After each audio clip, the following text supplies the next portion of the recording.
Okay, let's talk cameras, because I would actually say this is the category with the largest amount of disinformation out there. There's like 1,000 ways that companies in the past have tried to make their cameras seem better than they are. You'll get some with absolutely massive camera rings, but then you realize that's all they are. The actual lenses will be these tiny things in the middle. It's like those bugs with the giant eye patterns to scare off predators. You get cameras with absolutely obscene resolution numbers, but then you find that the sensors within those cameras aren't nearly big enough to take advantage of those resolutions. The list goes on. And I would say this was a very real problem with budget phones 5+ years ago. Everyone talked the talk. They tried to make it seem like they had a great camera. None of them could walk the walk. But this has actually changed quite a bit. The 200 megapixel main camera on this $300 Redmi phone is absolutely phenomenal. Take the same photo on this phone versus even the highest end flagship phone to exist, and it's genuinely a toss-up. I would actually say that 80% of the time I prefer the Redmi's shots to the photos taken on the Samsung A56, and 50% of the time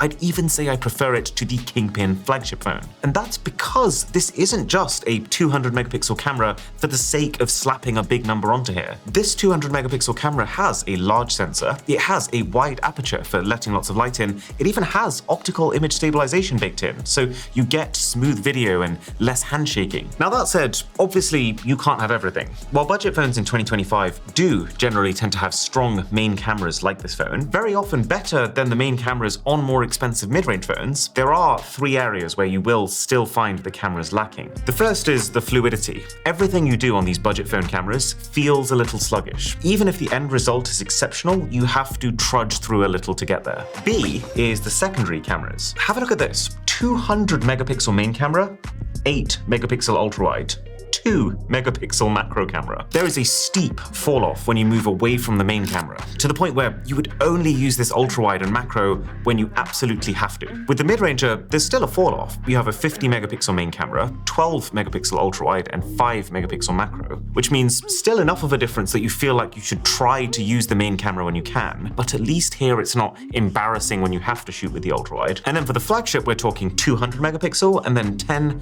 50, 50. At this price, companies are less obsessed with trying to make one part of the experience exceptional and more focused on trying to eliminate all of the weak points. To create an experience where you can happily use any camera on this phone interchangeably, and you can have an exceptional image either way. Not to mention long-range zoom.